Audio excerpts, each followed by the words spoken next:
Hello everybody, this is Mahendra Sahu and once welcome to MS classes. As you know, before some days we have started GK West 500 question series, है ना?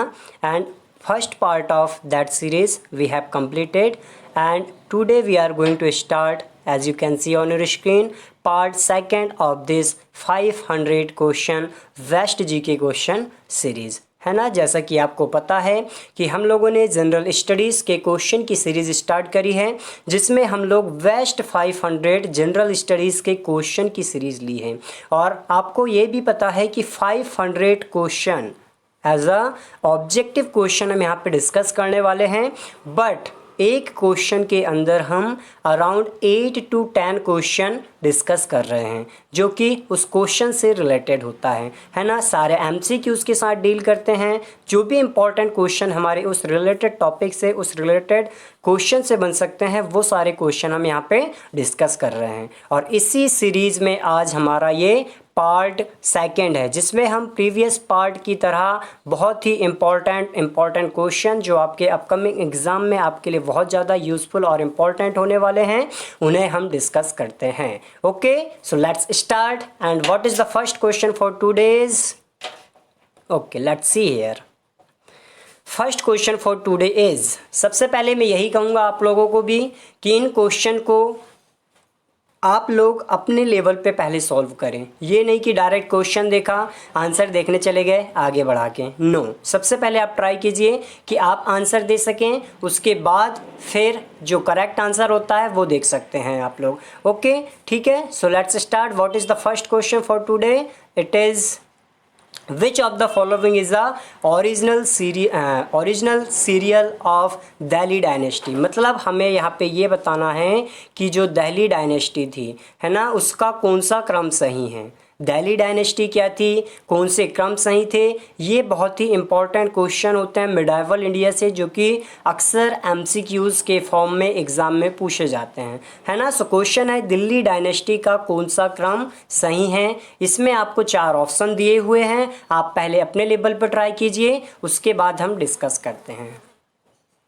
Okay, so I hope आपने try किया होगा। चलिए discuss कर लेते हैं about the answer. Okay, सो यहाँ पे 4 ऑप्शन आपको दिए हुए हैं, मैं आपको बताता हूँ what is the correct answer. So option B, as you can see, slave, Khilji, Tughlaq, Sayyid and Lodi, ये आपका करेक्ट आंसर है। चलिए डिस्कस कर लेते हैं हम एक बार आंसर को फिर से। यहाँ पे जैसा I have told you, option B is correct answer. Slave dynasty, Khilji dynasty, Tughlaq dynasty, Sayyid dynasty and Lodi dynasty. चलिए दिल्ली डायनेस्टी के बारे में कुछ हम यहाँ पे डिटेल्ड पॉइंट डिस्कस कर लेते हैं क्योंकि बहुत ही इंपॉर्टेंट टॉपिक है जो कि हमेशा एग्जाम में पूछा जाता है ना। So as you can see, first point about the Delhi dynasty. Delhi dynasty was established in 1206। सबसे पहले तो आपको यही ईयर याद रखना है कि 1206 ईस्वी में, 1206 AD में, 1206 ईस्वी में दिल्ली डायनेस्टी को इस्टेब्लिश किया गया था। किसके द्वारा इस्टेब्लिश किया गया था?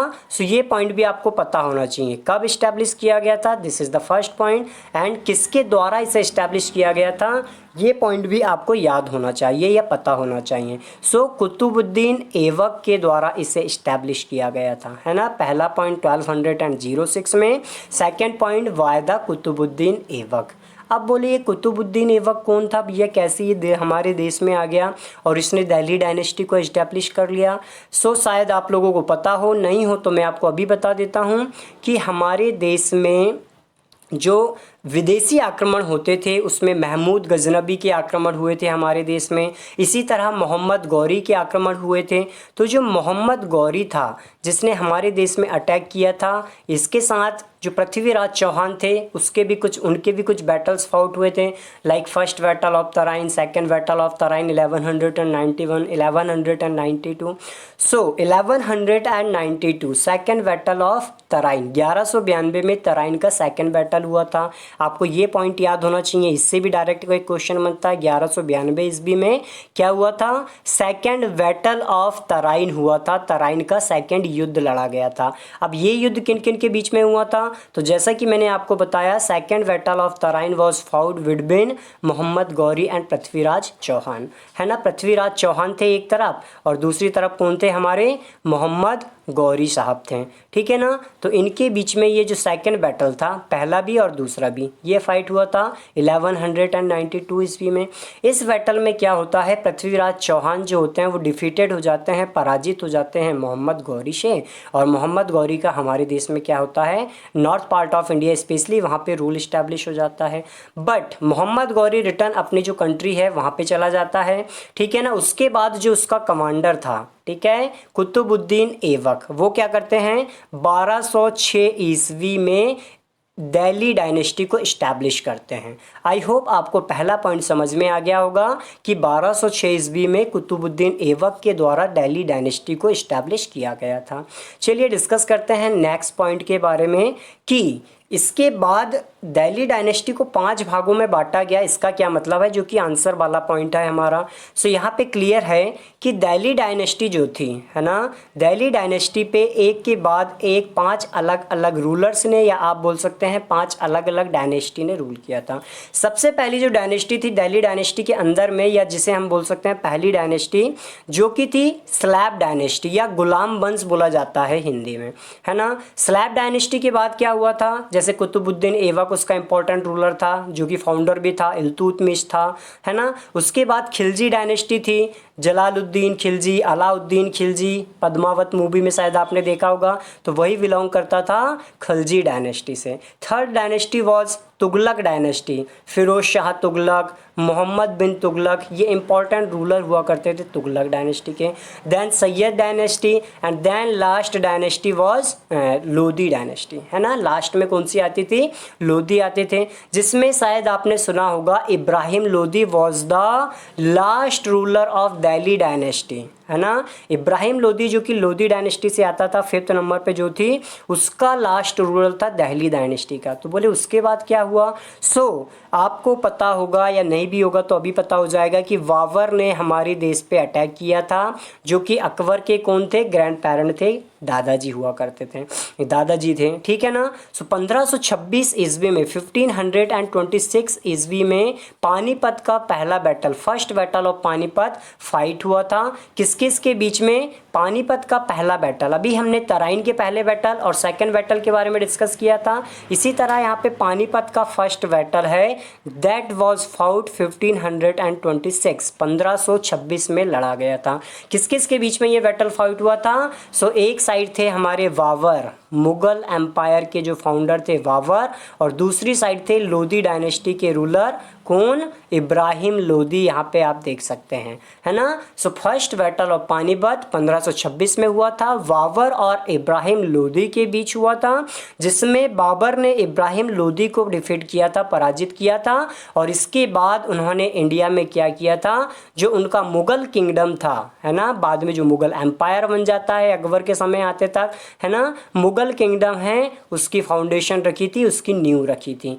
आई होप यहाँ तक के पॉइंट आपको क्लियर होंगे, ठीक है। नेक्स्ट पॉइंट हम देख लेते हैं। आपने कुतुब मीनार के बारे में भी कई बार सुना होगा, है ना। तो कुतुब मीनार जो थी, जो है, वो भी किसके द्वारा यहाँ पे बिल्ड करवाई गई है, किसके द्वारा बनवाई गई है, कुतुबुद्दीन ऐबक के द्वारा ही बनवाई गई है ना। ये पॉइंट भी आप लोग याद रखोगे, Qutub Minar was built by Qutubuddin Aibak. Qutubuddin Aibak को क्या शौक आया था, बोले चलो कुतुब मीनार बनवाते हैं, ऐसा तो नहीं होता है ना। ये उन्होंने बनवाया था, उनके जो गुरु थे, उनके जो टीचर थे, उनकी मेमोरी में। आप देख सकते हो, Qutub Minar was built by Qutubuddin Aibak in memory of his guru Qutubuddin Bakhtiyar काकी, है ना। जो कुतुबुद्दीन है ना, उसी के नाम से इन्होंने कुतुबुद्दीन बख्तियार काकी जो है, उन्हीं के नाम से उन्होंने क्या किया था, कुतुब मीनार नाम रखा था। ये क्वेश्चन भी पूछा जाता है कि कुतुबुद्दीन ऐबक के गुरु कौन थे। You will remember Qutbuddin Bakhtiyar Kaki. कहाँ पे ये है, तो ऑब्वियसली दिल्ली में आपको मिलती है कुतुब मीनार, दिल्ली में ही ये लोकेटेड है। तो ये पॉइंट तो नॉर्मली सभी को पता ही होता है, ठीक है ना। 72 फीट सॉरी 72 मीटर अप्रॉक्स इसकी हाइट जाती है, 238 फीट अप्रॉक्स। ठीक है, तो ये पॉइंट भी आप लोग याद रख सकते हैं।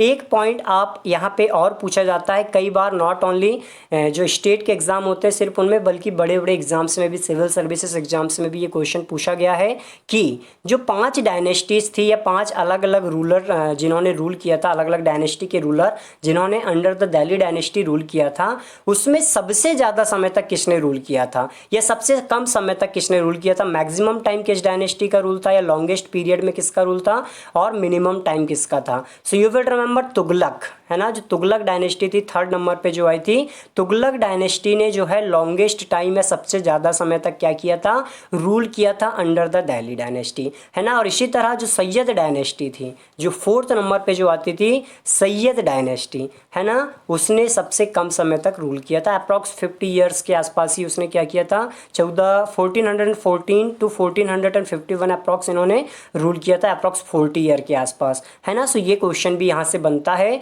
जो हमने डिस्कस किया। सो आई होप जो पहला क्वेश्चन था जो हमने डिस्कस किया, सीरियल क्या थे 5 अलग अलग किंगडम, जो कि 5 अलग अलग डायनेस्टी जो कि दिल्ली डायनेस्टी के अंदर थे, वो पॉइंट आपको क्लियर हो गया होगा। और साथ में जितने इंपॉर्टेंट पॉइंट मैंने आपको पिछली बार भी कहा था, इस बार भी कहूँगा कि आप चाहें तो इनकी स्क्रीनशॉट्स लेके रख सकते हैं ताकि आपको रिवीजन में काम आए, या फिर आप नोट्स भी इनके बना सकते हैं। ठीक है ना। सो ये हमारा पहला क्वेश्चन कंप्लीट हुआ। आई होप आपको समझ में आए होंगे जितने भी इंपॉर्टेंट पॉइंट है। एक एक क्वेश्चन जो मैंने यहाँ पे आपको बताया हूँ सारे एग्जाम में पूछे जाते हैं, कोई भी ऐसा क्वेश्चन नहीं है कि सिर्फ हम यहाँ पे डिटेल बढ़ाने के लिए उनका यूज़ कर रहे हैं, सारे एग्जाम में पूछे जाते हैं। ओके, सो चलिए डिस्कस करते हैं सेकंड क्वेश्चन के बारे में यहाँ पे, that is from modern India, है ना, उससे है अरेंज अकॉर्डिंग टू सीरियल। सही क्रम में यहाँ पे कुछ ऑप्शंस आपको दिए हुए हैं that is related to history. इनको डेट के अकॉर्डिंग हमें अरेंज करना है सही क्रम में कि सबसे पहले कौन सा हुआ था, देन उसके बाद, देन उसके बाद, देन उसके बाद, है ना। सो you have 4 option. Visit of Simon commission in India, मतलब साइमन कमीशन भारत आया था। आपको सबसे पहले इन क्वेश्चन के साथ डील करने के लिए डिटेल पता होना चाहिए कि भैया किस वर्ष जो थे साइमन कमीशन भारत आए थे, तभी तो आप इसको सॉल्व कर पाओगे, है ना। उसके बाद आपको क्या पता होना चाहिए, उसके बाद आपको इनके बारे में अरेंज करने के लिए जब डेट क्लियर हो जाएगी तो अरेंज आप अपने आप कर लोगे। ठीक है ना। सो चलिए डिस्कस करते हैं सही क्रम क्या होगा। तो सबसे पहले बात करते हैं साइमन कमीशन का भारत आगमन। साइमन कमीशन भारत कब आया था। सो फरवरी 1928, फरवरी 1928 में साइमन कमीशन जो था वो भारत आया था। क्या ऑब्जेक्ट था वो हम बाद में देखेंगे, ठीक है ना। पहले हम यहाँ पे डेट देख लेते हैं। दूसरा है असहयोग आंदोलन, ये कब हुआ था, 1920 में हुआ था, है ना। आप देख रहे हैं ये 1928 में, असहयोग आंदोलन 1920 में हुआ था। गांधी जी के द्वारा इसे स्टार्ट किया गया था, नॉन कॉपरेशन मूवमेंट या असहयोग आंदोलन, ठीक है ना। तीसरी यहाँ पे हम बात कर लेते हैं पूना पैक्ट की। तो पूना पैक्ट साइन हुआ था 1932 में, 1932 में। और गांधी इरविन समझौता कब हुआ था। So Gandhi Irwin pact, Gandhi Irwin समझौता हुआ था 1931 में। सो आपके पास चारों जो इम्पोर्टेंट हमारे यहाँ पे इंसिडेंट हैं उनकी डेट आपको दी हुई है, उसके अकॉर्डिंग हम सही जो सीरियल है क्रम वो बना सकते हैं। सबसे पहले 1920 है, 1920 मीन्स बी नंबर का पहला आंसर होगा हमारा। देन साइमन कमीशन का भारत आगमन, ए नंबर का आंसर होगा हमारा। देन 1931 गांधी इरविन समझौता, मतलब डी नंबर, BAD, और लास्ट में बचता है हमारा C। सो VADC ये आपका एक्चुअल क्रम होगा, है ना। हमने आपको बता दिया कि 1928 में साइमन कमीशन आया था, असहयोग आंदोलन 1920 में हुआ था, Poona pact 32 and Gandhi Irwin समझौता, उस समय पे जो वायसराय थे वो इरविन थे, ठीक है। गांधी इरविन समझौता 1931 में हुआ था।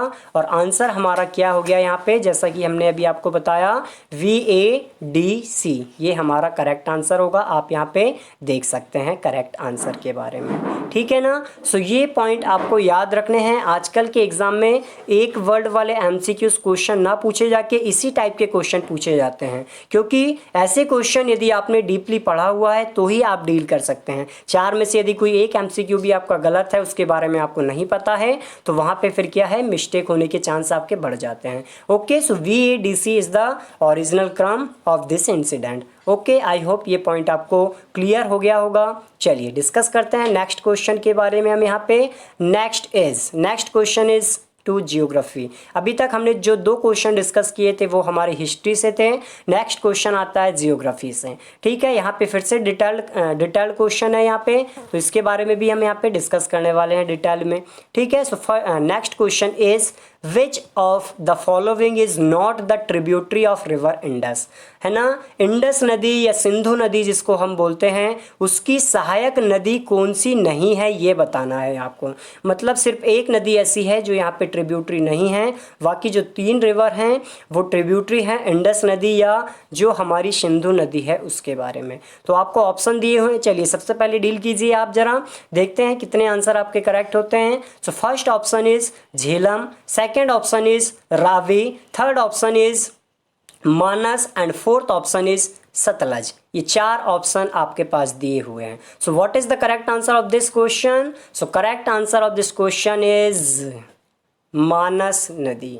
ठीक है ना, इसके बारे में आपको पता होना चाहिए कि ये इंडस रिवर की ट्रिब्यूटरी नहीं है, इंडस नदी की सहायक नदी नहीं है। ठीक है ना, सो कौन कौन सी सहायक नदी है इंडस नदी की?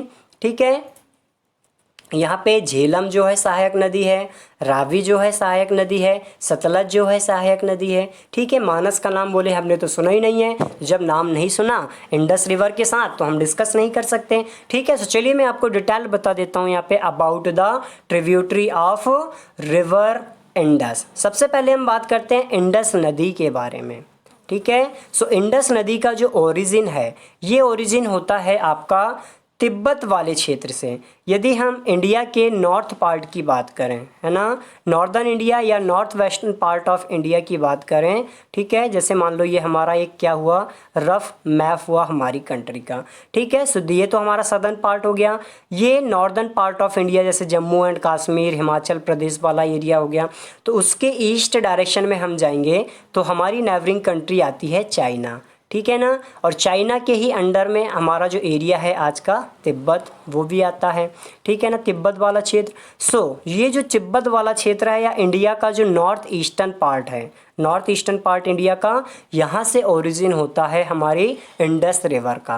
पहला पॉइंट आप याद रखोगे क्योंकि क्वेश्चन में पूछा जाता है कि ओरिजिन कहाँ से होता है ना। सो तिब्बत क्षेत्र से हमारी जो इंडस रिवर है उसका ओरिजिन होता है। This is the first point. अब हम डिस्कस करते हैं कि इसका फ्लोइंग क्षेत्र क्या होता है। तो सबसे पहले जैसा कि हमने डिस्कस किया, इंडिया के नॉर्थ पार्ट से ये क्या करती है, नॉर्थ वेस्टर्न पार्ट से इसका ओरिजिन होता है। फिर ये इंडिया के नॉर्थ पार्ट से फ्लो करते हुए जाती है इंडिया से पाकिस्तान, और पाकिस्तान से फिर ये साउथ डायरेक्शन में आती है और ड्रॉप करती है अरेबियन सी में, है ना। ये 2 पॉइंट आपको याद रखना है, अरेबियन सी में ड्रॉप कर लेती है। पहला पॉइंट हमने डिस्कस किया था ओरिजिन के बारे में, तिब्बत से हो रहा था। सेकंड पॉइंट हमने डिस्कस किया कहाँ ड्रॉप करती है, किस सागर या महासागर में मिलती है। So you will remember Arabian sea, जो अरब सागर है उसमें ये जाके मिल जाती है। ये पॉइंट हुआ हमारा। अब हम बात कर लेते हैं इसकी ट्रिब्यूटरी के बारे में, इसकी सहायक नदियों के बारे में, कौन कौन सी सहायक नदी है। तो सबसे पहले तो इंडिया में या इंडिया वाले क्षेत्र से होकर फ्लो होने वाली जो नदी है 5 नदियाँ, ठीक है, वो फेमस नदी है ट्रिब्यूटरी इंडस की। कौन कौन सी 5 नदी है? तो जैसा कि आप लोग यहाँ पे देख सकते हैं, झेलम हो गया, रावी हो गया, सतलज हो गया। अब कौन कौन सी बची? तो 5 नाम आते हैं, झेलम, चेनाब, रावी, सतलज एंड ब्यास। ठीक है, सतलज एंड ब्यास, ये 5 रिवर हैं important tributary of Indus river. Indus नदी या सिंधु नदी की ये 5 सहायक नदी है, इनके नाम आपको पता होना चाहिए। नेक्स्ट पॉइंट आता है, आपने सुना होगा पंजाब का नाम, है ना, जो हमारा एक स्टेट है पंजाब। सो पंजाब का मीनिंग ही होता है 5 नदियों का प्रदेश, जहाँ पे 5 रिवर आके क्या करती हैं, मिलती है। सो यदि बात की जाए बिफोर टू इंडिपेंडेंस, इंडिपेंडेंस के पहले इंडिपेंडेंस के पहले क्या हुआ करता था, जो 5 रिवर थी वो हमारा वाला जो पंजाब है और आज के समय में जो पाकिस्तान में कुछ पंजाब है वो वाले क्षेत्र में मिला करती थी, इसलिए उसे जियोग्राफिकली क्या कहा गया था, पंजाब कहा गया था, 5 नदियों का प्रदेश। बट आज के समय में देखा जाए तो वो वाला क्षेत्र पाकिस्तान वाले क्षेत्र में चला गया है ना। सो ये 5 नदी कहाँ पे, उसी क्षेत्र में जाके मिलती है, जो कि ट्रिब्यूटरी है किसकी, इंडस रिवर की। आई होप आपको ये पॉइंट भी यहाँ पे क्लियर हो गया होगा कि इंडस नदी, इसका ओरिजिन, इसका ड्रॉप, और नेक्स्ट पॉइंट हमने डिस्कस किया कि ये कहाँ पे जाके इसकी कौन कौन सी ट्रिब्यूटरी है। इसके बाद नेक्स्ट पॉइंट एक इम्पॉर्टेंट और मोस्ट इम्पॉर्टेंट है, क्योंकि जब भी डिस्प्यूट होता है, जब भी विवाद होता है इंडिया और पाकिस्तान के बीच में, तो उसमें हमेशा इस ट्रीटी की बात की जाती है, इंडस वाटर ट्रीटी, है ना। हमेशा ये क्वेश्चन पूछा जाता है कि भैया इंडस वाटर ट्रीटी क्या है, इंडस वाटर ट्रीटी क्या है, इंडस वाटर ट्रीटी क्या है, या इंडस नदी की। Okay, let's continue. सो हम बोल रहे थे कि एक इम्पॉर्टेंट क्वेश्चन जो कि इंडस रिवर ट्रीटी के ऊपर पूछा जाता है, इंडस रिवर ट्रीटी जब भी डिस्प्यूट होता है बिटवीन इंडिया एंड पाकिस्तान। सो ये ट्रीटी कब साइन हुई थी, ये आपको याद रखना है, सिंधु नदी समझौता या इंडस रिवर ट्रीटी। तो ये ट्रीटी साइन हुई थी 1960 में। सबसे पहला क्वेश्चन पूछा जाता है किस वर्ष साइन हुई थी, है ना। सो इंडस रिवर ट्रीटी जो थी वो 1960 में साइन हुई थी, 1960 में साइन हुई थी। अब इसके क्या प्रोविजंस थे इस ट्रीटी के, सो इस ट्रीटी में प्रोविजंस दिए गए थे रिवर्स को, तीन रिवर जो है वो इंडिया और पाकिस्तान को दे दी गई थी। मतलब स्टार्टिंग की जो 3 नदी आती है, जैसे हम एक क्रम में चलते हैं, सो इंडस, रिवर झेलम और रिवर चेनाब, ये रिवर आई थी पाकिस्तान के अंडर में। ये याद रखना है आपको, इंडस रिवर ट्रीटी के अंतर्गत इनका जो वाटर है वो किसके द्वारा यूज़ किया जाएगा, पाकिस्तान के द्वारा। अब इंडिया के पास कौन सी रिवर आती है, तो जो बची हुई रिवर है ना, इंडस हो गया, झेलम हो गया, चेनाब हो गया, रावी, सतलज और व्यास, है ना, रावी, सतलज और व्यास, ये जो 3 नदी थी वो आई थी इंडिया के कैप्चर में या इंडिया के अंडर में। सो ये पॉइंट आपको यहाँ पे याद रखना है कि रावी, सतलज और ब्यास इंडस वाटर ट्रीटी में इंडिया के पक्ष में आई थी, और जो इंडस, झेलम और चेनाब है वो पाकिस्तान के पक्ष में गई थी। सो आई होप ये पॉइंट आपको समझ में आ गया होगा। ओके, चलिए देखते हैं नेक्स्ट पॉइंट इसके बारे में। ये here you can see about the complete detail about of this topic, है ना। हमने डिस्कस कर लिया मानस नदी के बारे में, ये तो एक ट्रिब्यूटरी है ब्रह्मपुत्र नदी की, तो ये ऑप्शन में था गलत, बाकी तीनों सही था। ओरिजिन हमने डिस्कस कर लिया तिब्बत से इंडस रिवर का, 5 ट्रिब्यूटरी हमने डिस्कस कर ली, और इंडस वाटर ट्रीटी के बारे में भी हमने यहाँ पे all the important point discuss. Okay, let's continue next question. Next question is name the Mughal ruler who killed Sikh Guru Arjan Dev. Arjan Dev भी बोला जाता है या अर्जुन देव भी प्रोनाउंस किया जाता है, कि उस मुगल शासक का नाम बताना है, उस मुगल रूलर का नाम बताना है जिसके द्वारा सिखों के जो 5th गुरु थे, है ना, 5th सिख टीचर जो थे गुरु अर्जुन देव, उनकी हत्या कर दी गई थी। So again you have 4 option, Akbar, Jahangir, Aurangzeb and Shahjahan. तो आपको बताना है कि किसके द्वारा हत्या की गई थी, किसके द्वारा मारा गया था, अर्जुन देव को। Okay, so answer of this question is, let's see here, Jahangir, है ना। जहांगीर जो थे मुगल के जो रूलर थे अकबर, उनके बेटे थे, और उनके द्वारा क्या किया गया था, उनके द्वारा जो अर्जुन देव थे सिखों के 5वें गुरु, उनकी हत्या करवा दी गई थी। ठीक है ना, ये पॉइंट आपको याद रखना है क्योंकि इंपॉर्टेंट क्वेश्चन है, पूछा जाता है। नेक्स्ट पॉइंट हम बात कर लेते हैं कुछ detail about the Sikh famous teacher, सिखों के जो फेमस टीचर थे उनके बारे में। तो जैसा कि फर्स्ट पॉइंट अभी हमने आपको बताया, गुरु अर्जुन देव वॉज द 5th सिख गुरु, सिखों के 5वें जो गुरु थे वो अर्जुन देव थे। तो 5वें थे, तो टोटल कितने गुरु हुआ करते थे सिख रिलीजन में, so total number of Sikh Guru was 10 total Sikh गुरु हुआ करते थे। इसके बाद एक इंपॉर्टेंट पॉइंट आता है कि 10th नंबर पे कौन थे, है ना। पहला तो जैसा कि आपको पता है हमारे गुरु नानक देव जी आते हैं। Guru Nanak Dev ji was the first teacher, because इन्होंने ही तो फॉर्म किया था, इन्होंने ही तो इस्टेब्लिश किया था किसको, सिख रिलीजन को। तो सबसे पहला पॉइंट, सिख रिलीजन किसके द्वारा इस्टेब्लिश किया गया था, गुरु नानक देव जी के द्वारा इस्टेब्लिश किया गया था। टोटल कितने टीचर थे, टोटल 10 टीचर हुआ करते थे। ठीक है, इसके बाद नेक्स्ट पॉइंट यहाँ पे आता है कि जो 5th नंबर के टीचर थे वो अर्जुन देव थे, जैसा कि अभी हमने डिस्कस किया। 10th नंबर के टीचर कौन थे, तो बोले जो हमारे गुरु, यहाँ पे आप देख सकते हैं गुरु गोविंद सिंह जो थे वो 10th नंबर के टीचर थे, है ना। याद रखोगे गुरु गोविंद सिंह जो थे वो 10th नंबर के टीचर थे। और 10th नंबर के टीचर होने के बाद 11th teacher, 12th teacher, 13th teacher ये क्यों नहीं आया, क्योंकि गुरु गोविंद सिंह के द्वारा जो 10th टीचर थे उनके द्वारा ये डिक्लेयर किया गया कि बोले इसके बाद कोई भी अब गुरु नहीं बनेगा सिख रिलीजन में। सो क्या होगा यहाँ पे, बोले यहाँ पे जो सिख रिलीजन की इंपॉर्टेंट बुक है ना, गुरु गोविंद सिंह ने क्या कहा कि सिख रिलीजन की जो इंपॉर्टेंट बुक है दैट इज गुरु ग्रंथ साहिब, है ना। गुरु ग्रंथ साहिब को क्या किया जाएगा, as a religious 11th teacher declare किया जाएगा, है ना। बोले अब ये 11वां टीचर होगा सिख रिलीजन का। सो आज के समय में गुरु गोविंद सिंह के कहने के बाद गुरु ग्रंथ साहिब जो कि इंपॉर्टेंट बुक है उसे क्या माना जाता है, 11th टीचर माना जाता है। ये पॉइंट भी आप लोग याद रखोगे।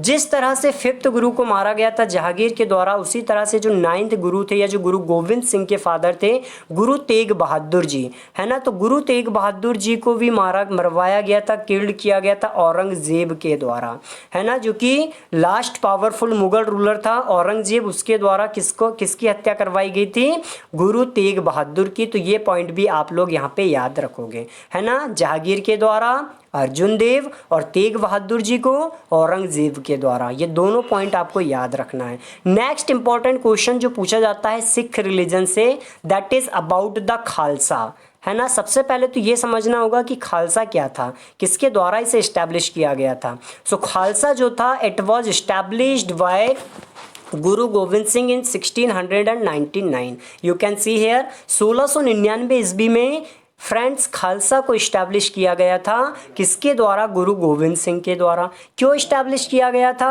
और किस टाइप का ये ग्रुप था, है ना। यहाँ पे आप बंद कर लोगे उसको। सो ये एक सोल्जर्स की तरह ग्रुप हुआ करता था। जैसे आपने देखा कि जो मुगल रूलर थे या जो कोई पावरफुल रूलर हुआ करते थे उस समय के, उनके द्वारा क्या किया जाता था, सिख के जो टीचर्स थे उनको मरवा दिया जाता था, है ना। सो ये देखते हुए गुरु गोविंद सिंह ने क्या कहा कि हम बोले हमारा जो सिख रिलीजन है उसे अब as a military group, military organisation establish करेंगे, ताकि यदि किसी भी दूसरे पावरफुल रूलर से हमारी फाइट होती है सो हम अपने आप को प्रोटेक्ट कर सकें। ठीक है ना। सो इसीलिए उन्होंने क्या किया था, खालसा नामक जो पंथ था उसे इस्टेब्लिश किया था।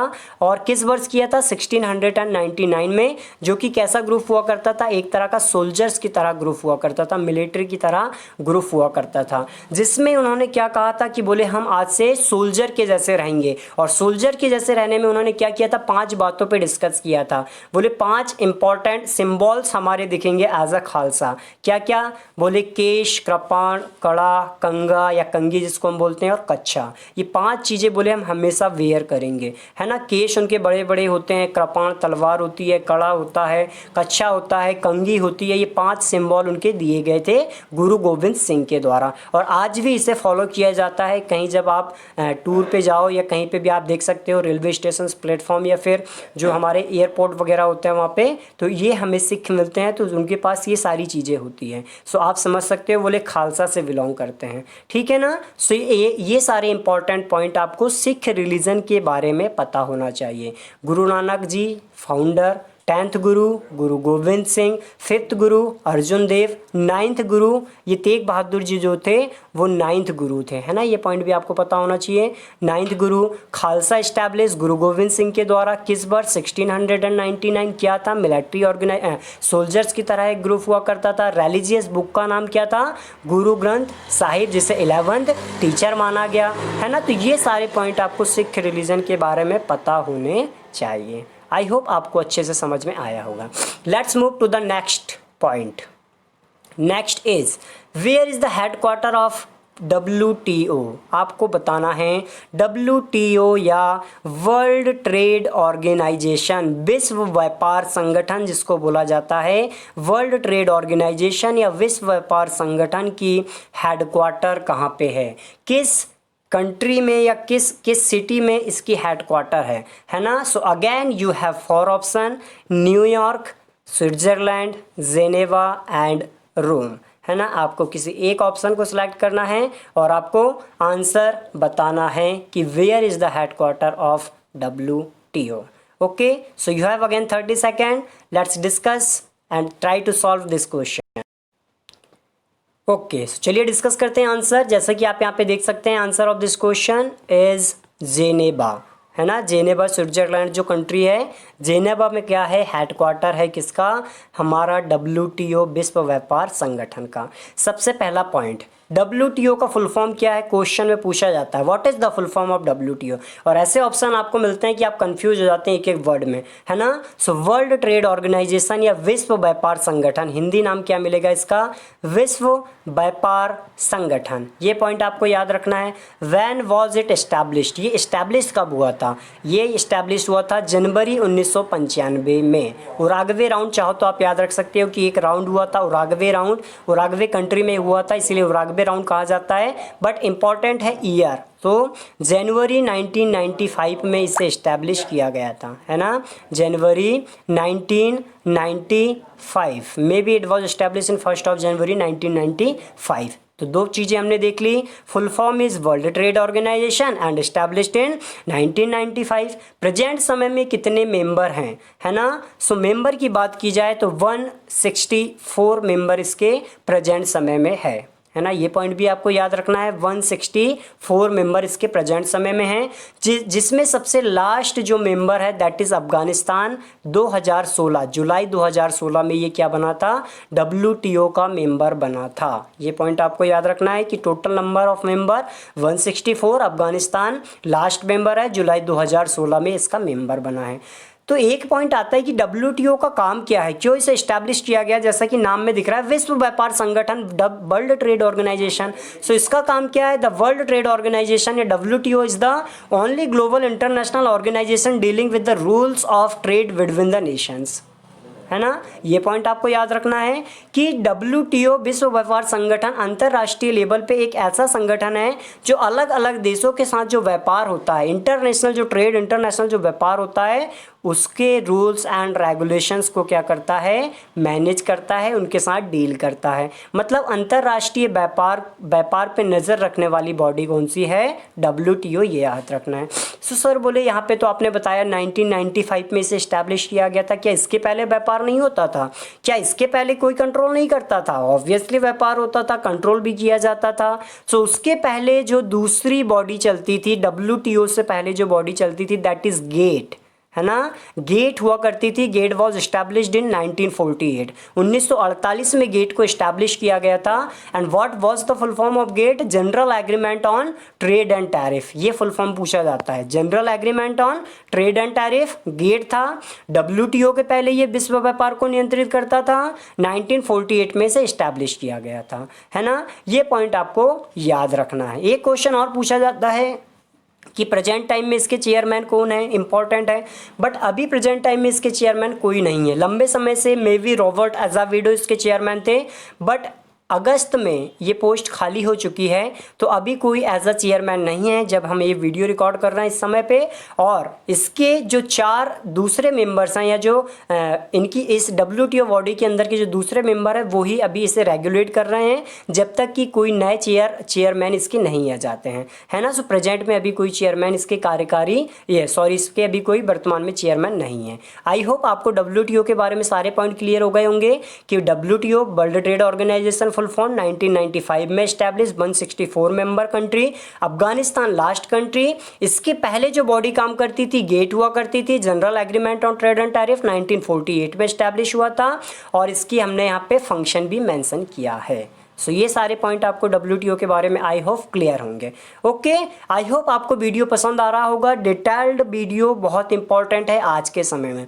यदि आप सिर्फ शॉर्ट वीडियो देखोगे, एक क्वेश्चन एक आंसर, एक क्वेश्चन एक आंसर, सो उसमें आप ना ही ढंग से लर्न कर पाओगे और ना ही ढंग से आपके एग्ज़ाम के समय डील कर पाओगे, क्योंकि आज वो समय नहीं रहा है जब डायरेक्ट क्वेश्चन पूछा जाता है कि बोले क्वेश्चन दिया और आंसर कर दो। आपको घुमा के क्वेश्चन पूछा जाता है। इसीलिए यहाँ पे हमारा ऑब्जेक्ट है कि एक क्वेश्चन से रिलेटेड, एक टॉपिक से रिलेटेड जो भी इंपॉर्टेंट क्वेश्चन बनते हैं वो यहाँ पे हम सारे डिस्कस कर रहे हैं और सारे के साथ हम यहाँ पे डील कर रहे हैं। और जैसे ही सीरीज़ आपने अटेंड की और यदि कंटिन्यू आपने लेक्चर अटेंड किया तो आप जनरल स्टडीज़ के इंपॉर्टेंट जितने भी टॉपिक हैं उसको बहुत अच्छे से हैंडल कर पाओगे। ओके, सो आई होप आप एंजॉय कर रहे हैं। सो चलिए डिस्कस करते हैं नेक्स्ट क्वेश्चन के बारे में। नेक्स्ट क्वेश्चन इज, देखते हैं, बहुत ही इजी क्वेश्चन है, आप लोगों ने पढ़ा होगा कई बार। How many fundamental rights in the present time, वर्तमान समय में मौलिक अधिकारों की संख्या क्या है। सबसे पहले तो आप जब भी क्वेश्चन देखते हो तो सडनली आप लोग क्या करते हो, बोले क्या इजी क्वेश्चन आया है, डील कर लेते हैं, सॉल्व कर लेते हैं, आंसर दे देते हैं। ध्यान रखा करो कि अधिकारों की बात कही गई है या ड्यूटीज़ या कर्तव्य की बात की गई है। कई बार क्या होता है, क्वेश्चन के साथ डील करने के चक्कर में हम लोग भूल ही जाते हैं, है ना, जल्दी जल्दी में एग्ज़ाम का प्रेशर होता है। तो सो याद रखना है, अधिकारों की बात की जाए तो ध्यान से आंसर करना है, या कर्तव्य की बात की जाए तो यहाँ पे बात की गई है मौलिक अधिकारों की, है ना। वर्तमान में मौलिक अधिकारों की संख्या कितनी है, आपके पास ऑप्शन है 6, 7, 11 या 10। 11 या 10 इसीलिए मेंशन किया जाता है ताकि बोले आप कंफ्यूज हो जाओ कर्तव्य में या अधिकारों में या कर्तव्य में, है ना। सो यहाँ अधिकारों की बात की गई तो आपका आंसर क्या होगा, चलिए देख लेते हैं आंसर क्या होगा। तो जैसा कि आपको पता है 6 fundamental right we have at the present time according to Indian constitution. हमारे संविधान के अकॉर्डिंग आज के समय में हमारे पास कितने फंडामेंटल राइट है, 6 फंडामेंटल राइट है, जिनके नाम आपको यहाँ पे दिए हुए हैं। मैं एक बार और आपको बता देता हूँ। So according to the constitution of India we have 6 fundamental right and कौन कौन से हैं जरा देख लीजिए। सबसे पहले आता है राइट टू इक्वालिटी, मतलब समानता का अधिकार। ये मेन आर्टिकल है, इसके अंदर में आपको 14 से 18 तक, है ना, 14, 15, 16, 17, 18 सारे राइट्स मिलेंगे, है ना। जैसे कहा गया है कि बोले किसी के साथ डिस्क्रिमिनेशन नहीं होना चाहिए, सभी के लिए एक समान लॉस होंगे, अनटचेबिलिटी को एबॉलिश किया जाएगा, अस्पृश्यता का अंत किया जाएगा। ये इंपॉर्टेंट क्वेश्चन पूछा जाता है किस आर्टिकल में है कि बोले अस्पृश्यता का अंत किया जाएगा।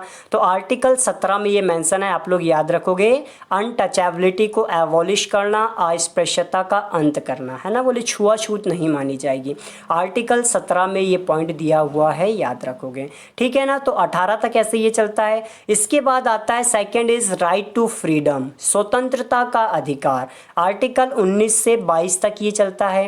Then third is right against exploitation, मतलब शोषण के विरुद्ध अधिकार। ये तीसरा अधिकार है हमारा, थर्ड राइट है, शोषण के विरुद्ध अधिकार। इसके लिए 23 एंड 24 दो आर्टिकल दिए हुए हैं।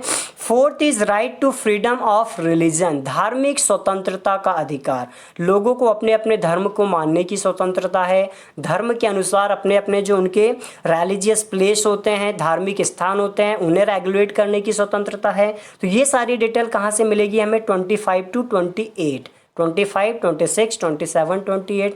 Next is cultural and educational right, है ना। इसके बारे में क्या बोल सकते हैं, संस्कृति और शिक्षा का अधिकार, संस्कृति और शिक्षा का अधिकार, ये हमारा नेक्स्ट हो गया, जिसमें कौन से आर्टिकल डील करते हैं, आर्टिकल 29 एंड आर्टिकल 30। और last is right to constitutional remedies, मतलब संवैधानिक उपचारों का अधिकार। सबसे इंपॉर्टेंट हमारा ये आता है आर्टिकल 32, दैट इज संवैधानिक उपचारों का अधिकार। इसका क्या मतलब है, यदि किसी भी तरह से कॉन्स्टिट्यूशन में जो राइट्स हमें मिले हैं उनका क्या किया जाता है, हनन किया जाता है हमारे अधिकारों का किसी दूसरे व्यक्ति के द्वारा, तो हम उस समय पे सुप्रीम कोर्ट के पास जा सकते हैं और सुप्रीम कोर्ट क्या करेगा, हमारे अधिकारों की रक्षा करेगा, पहला पॉइंट। या इसी तरह कोई एक ऐसा कानून बनता है हमारी पार्लियामेंट के द्वारा जो डायरेक्टली या इनडायरेक्टली हमारे अधिकारों का हनन करती है ना। सो सुप्रीम कोर्ट क्या करेगा, सुप्रीम कोर्ट रिट्स जारी करेगा। आर्टिकल 32 में आता है 32 में सुप्रीम कोर्ट के लिए और आर्टिकल 226 में हाई कोर्ट्स के पास ये राइट है कि वो रिट्स जारी कर सकते हैं और हमारे फंडामेंटल राइट्स को वो प्रोटेक्ट कर सकते हैं। इसीलिए इसे सबसे इम्पोर्टेंट आर्टिकल माना जाता है, आर्टिकल 32 को। अब एक पॉइंट यहाँ पे आता है कि we have started from article 14 to we have discussed till article 32, है ना। बट यहाँ पे 29 हुआ, 30 हुआ और 32 आ गया। 31 कहाँ गया साहब? 31 आर्टिकल कहाँ गया? क्या उस समय जो कॉन्स्टिट्यूशन के फाउंडर थे, बनाने वाले थे, क्या उनको काउंटिंग नहीं आती थी? कहाँ गया बोले 31? नो। तो बेटा यहाँ पे फ्रेंड्स आप लोगों को यहाँ पे ये याद रखना है कि आर्टिकल 31 जो था उसमें पहले था राइट टू प्रॉपर्टी, है ना, संपत्ति का अधिकार इसमें दिया हुआ था। तो फिर क्या हुआ जब राइट टू प्रॉपर्टी था? सो आज के समय में राइट टू जो प्रॉपर्टी है, संपत्ति का जो अधिकार है, उसे हटा दिया गया है। पहले राइट टू प्रॉपर्टी दिया गया था, फिर क्या किया गया? 44 कॉन्स्टिट्यूशन अमेंडमेंट होता है, 44वां संवैधानिक संशोधन 1978 में, और इसके माध्यम से क्या किया जाता है? जो राइट टू प्रॉपर्टी था आर्टिकल 31 में जो आता था उसे हटा दिया गया, है ना। तो याद रखोगे शुरुआत में जब कॉन्स्टिट्यूशन बना था उस समय पे हमारे पास 7 फंडामेंटल राइट हुआ करते थे, 7 मौलिक अधिकार हुआ करते थे। बट आज के समय में बात की जाए तो संपत्ति के अधिकार को 44th कॉन्स्टिट्यूशन अमेंडमेंट 1978 से हटा दिया गया है और अब कितने बचे हुए हैं? 6 फंडामेंटल राइट हमारे पास बचे हुए हैं, जिनकी सारी डिटेल हमने यहाँ पे डिस्कस कर ली है। आई होप सारे पॉइंट आपको क्लियर होंगे।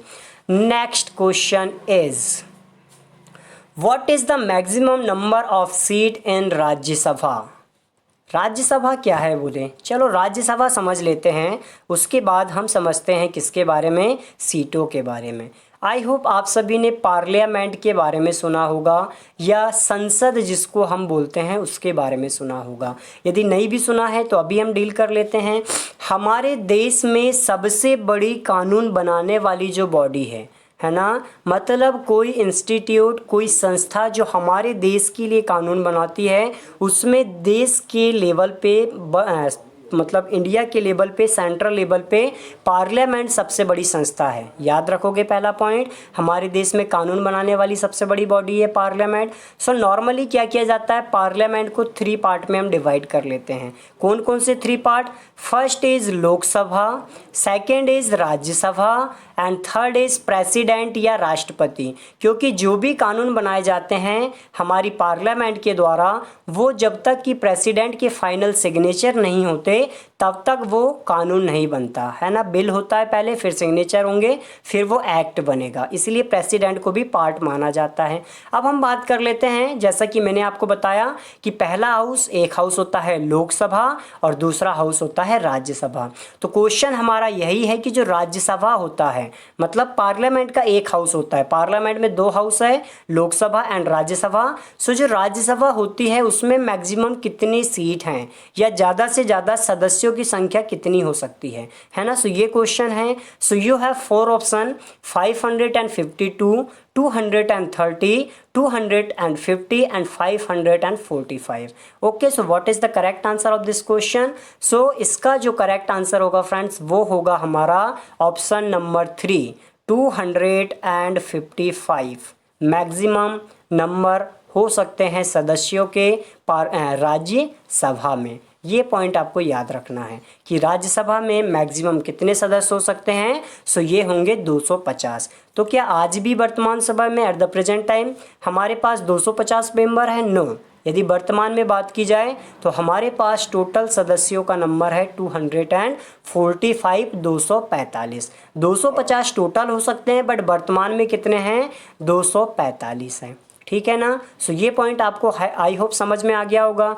यहाँ पे 250। इसी तरह लोकसभा की बात भी हम कर लेते हैं। हमने देखा था 2 हाउस होते हैं, एक राज्यसभा एक लोकसभा। सो लोकसभा में मैक्सिमम सदस्यों की संख्या हो सकती है 552, 552। बट आज के समय में क्या 552 है? नो, इसमें भी आज के समय में पूरे नहीं हैं, 545। राज्यसभा में कितना था, 245 था राज्यसभा में, और लोकसभा में कितने आज के समय में 545, 545 मेंबर हैं। ये पॉइंट आपको याद रखना है। राज्यसभा की बात चल रही है तो एक और बात मैं आपको बता देता हूँ, राज्यसभा में जो वर्तमान में 245 मेंबर हैं, 245 में से 12 मेंबर ऐसे हैं जिन्हें क्या किया जाता है, नॉमिनेट किया जाता है by the president of India. हमारे देश के जो राष्ट्रपति हैं उनके द्वारा 12 सदस्यों को राज्यसभा में नामांकित कर दिया जाता है। मतलब 12 सदस्य ऐसे होते हैं जिनके लिए इनडायरेक्ट इलेक्शन भी नहीं होता। नॉर्मली राज्यसभा के सदस्यों के लिए अप्रत्यक्ष निर्वाचन होता है, इनडायरेक्ट इलेक्शन होता है, बट लोकसभा के सदस्यों के लिए जिन्हें हम सांसद बोलते हैं उनके लिए क्या होता है, डायरेक्ट निर्वाचन होता है। हम लोग वोट देते हैं फिर सांसद को चुनते हैं, वो लोकसभा के मेंबर कहलाते हैं, है ना। इसी तरह राज्यसभा के मेंबरों के लिए इनडायरेक्ट इलेक्शन होता है, मतलब जो हमारे एमएलए वगैरह होते हैं वो डायरेक्ट उनको चुनते हैं, है ना। इनडायरेक्ट इलेक्शन होता है, उसमें से भी 12 मेंबर ऐसे होते हैं जिनको क्या किया जाता है, राष्ट्रपति के द्वारा मनोनीत कर लिया जाता है। और 4 फील्ड आपको याद रखनी है, that is art, first, second literature, third is social service, ठीक है, social service, and fourth is science. ये 4 फील्ड से क्या किया जाता है, नॉमिनेट किया जाता है प्रेसिडेंट के द्वारा। किसको, जो 12 सदस्य होते हैं राज्यसभा में उसको। जैसे आपने कई बार देखा होगा, कोई क्रिकेटर है बोले वो एमपी बन गया, राज्यसभा का सदस्य बन गया, कोई बोले एक्टर है, बोले कोई फेमस म्यूजिशियन है। तो ऐसे लोगों को क्या किया जाता है, इन 4 फील्ड में से किसी भी फील्ड में से लेके उन्हें अपॉइंट कर दिया जाता है राज्यसभा में। तो आई होप राज्यसभा के बारे में जो इंपॉर्टेंट पॉइंट है वो आपको क्लियर हो गया होगा। एक और पॉइंट मैं यहाँ पे आपको बता देता हूँ कि राज्यसभा को क्या कहा जाता है, राज्यसभा को अपर हाउस कहा जाता है, उच्च सदन कहा जाता है। उच्च सदन क्यों कहा जाता है, क्योंकि ये कभी भी विघटित नहीं होती। राज्यसभा जो है वो कभी भी विघटित नहीं होती है, कंटिन्यू चलते रहती है। जैसे लोकसभा क्या होती है, हर 5 साल में हटते रहती है, नई लोकसभा आती है ना, बट राज्यसभा हटती नहीं है, कंटिन्यू चलती है। कोई आपसे पूछे कि लोकसभा का कार्यकाल कितना होता है, लोकसभा का कार्यकाल कितना होता है, तो आप बता दोगे 5 ईयर होता है, 5 साल होता है। बट यदि कोई आपसे पूछे कि भैया राज्यसभा का कार्यकाल कितना होता है ना, सो आप याद रखोगे राज्यसभा का कोई टर्म नहीं होता, कोई कार्यकाल नहीं होता, क्योंकि ये कंटिन्यू चलती है। हाँ, राज्यसभा के सदस्यों का कार्यकाल पूछा जाए कि जो राज्यसभा के सदस्य होते हैं उनका कितना कार्यकाल होता है, तो उनका कार्यकाल होता है 6 ईयर, है ना। 6 साल का सदस्यों का कार्यकाल होता है, ना कि राज्यसभा का। राज्यसभा कंटिन्यू चलती है। अब कंटिन्यू कैसे चल सकती है, तो भैया इसके जो मेंबर हैं, है ना, जैसे मान लो 245 प्रेजेंट समय में हैं, तो सारे मेंबर एक साथ नहीं हटते, सारे एक साथ नहीं आते हैं। इनके जो टोटल मेंबर हैं उनके जो 1/3 मेंबर होंगे वो हर 2 साल में हटते जाते हैं और नए मेंबर आते जाते हैं। इस तरह जो हर 2 साल हैं उसमें 1/3 मेंबर हटते जाते हैं और आते जाते हैं। तो इसीलिए ये जो राज्यसभा है वो कंटिन्यू चलते रहती है। ये पॉइंट आपको यहाँ पे याद रखना है। बहुत इंपॉर्टेंट डिटेल हमने राज्यसभा के बारे में डिस्कस करे हैं और सारे इंपॉर्टेंट पॉइंट यहाँ पे कंप्लीट हो गए हैं। तो चलिए डिस्कस करते हैं हम नेक्स्ट क्वेश्चन के बारे में। तो what is the next question, yes this is, ठीक है, किसे राष्ट्रीय एकता दिवस के रूप में मनाया जाता है। आपके पास 4 डेट यहाँ पे दी हुई है। Which date celebrate as the national unity day, राष्ट्रीय एकता दिवस, है ना, क्यों मनाया जाता है, किसकी बर्थ एनिवर्सरी के फॉर्म में मनाया जाता है और किस डेट को मनाया जाता है। आंसर भी आपको पहले ही दिख रहा है, बट आपको डील करना आना चाहिए। 29 अगस्त, 28 फरवरी, 5 सितंबर या 31 अक्टूबर। सो आंसर इज 31 अक्टूबर। 31 अक्टूबर को हम क्या करते हैं, 31 अक्टूबर को हम सेलिब्रेट करते हैं as a national unity day या राष्ट्रीय एकता दिवस। क्यों सेलिब्रेट करते हैं, 31 तारीख को क्या हो गया ऐसा। 31 तारीख को 31 अगस्त को बर्थ एनिवर्सरी होती है हमारे सरदार पटेल साहब की, सरदार वल्लभ भाई पटेल साहब की। और सरदार वल्लभ भाई पटेल के नाम से ही हम क्या करते हैं, 2014 से, पहले नहीं मनाते थे बट जब हमारी मोदी जी की गवर्नमेंट आई 2014 से, तब से हम क्या करते हैं, as a national unity day, as a राष्ट्रीय एकता दिवस हम मनाते हैं। किसे, जो 31 अक्टूबर है, 31 अक्टूबर है उसको। ये पॉइंट आप लोगों को याद रखना है। बोले इन्हीं के नाम से क्यों राष्ट्रीय एकता दिवस मनाया जाता है, क्योंकि जब हमारा देश स्वतंत्र हुआ था 1947 में, उस समय पे हमारी कंट्री जो थी वो आज की कंट्री के जैसे 28 राज्य और 8 यूनियन टेरिटरी नहीं थे। उस समय पे क्या हुआ करता था, हमारा जो कंट्री था वो 562 राजसी प्रदेशों में बटा हुआ था, जो प्रोविंशियल क्या बोल सकते हैं, प्रिंसली स्टेट्स थे, उनमें बटा हुआ था। मतलब डायरेक्टली इनडायरेक्टली 562 राजा महाराजा हमारे इंडिया का जो आज जियोग्राफिकल एरिया है उसमें राज करते थे। और 11 प्रोविंसेस होते थे, 11 प्रांत हुआ करते थे। जैसे आज हमारे स्टेट होते हैं उस तरह से उस समय पे 11 प्रोविंसेस होते थे और 562 राजसी प्रदेश थे।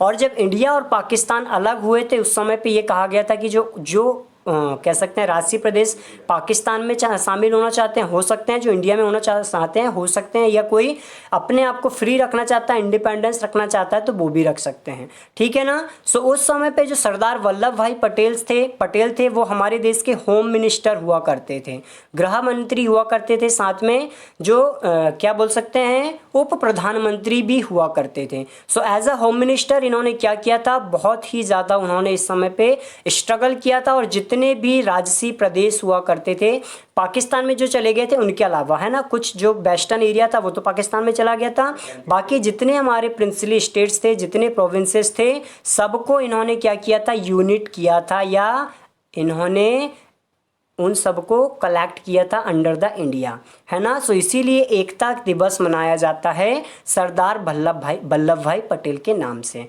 सो आपको ये पॉइंट याद रखना है, 31 अगस्त सरदार वल्लभ भाई पटेल।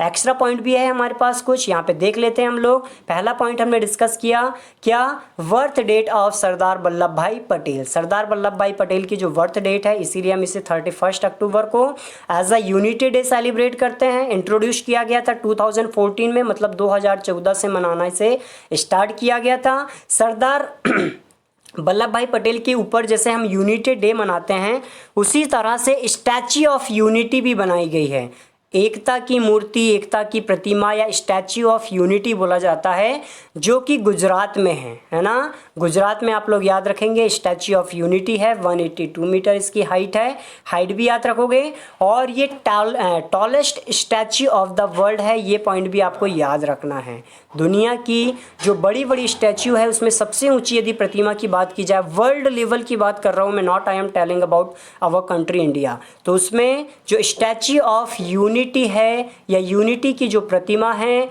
उसकी बात की जाए तो ये फर्स्ट रैंक लेके आती है। आपके लिए होमवर्क होगा कि सेकंड रैंक किसका है और थर्ड रैंक किसका है। ट्राई कीजिए सॉल्व करने का, क्वेश्चन पूछा जाता है क्योंकि स्टैच्यू ऑफ यूनिटी के पहले उनका फर्स्ट रैंक आता था।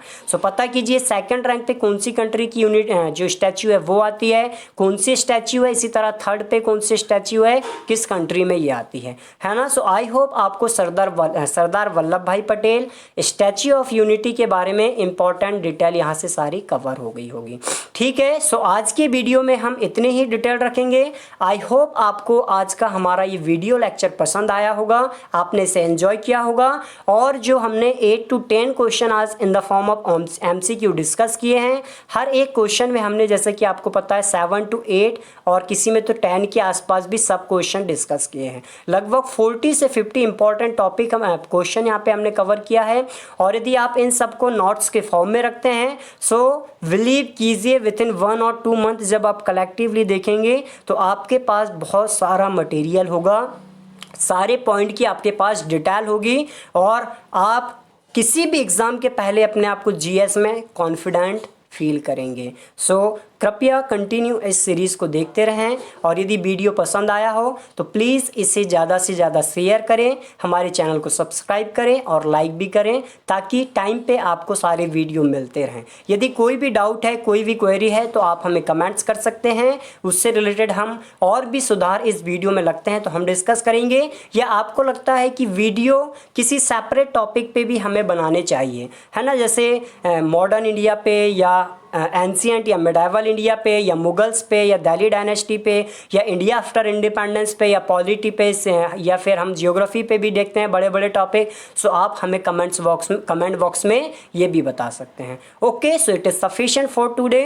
Thank you so much.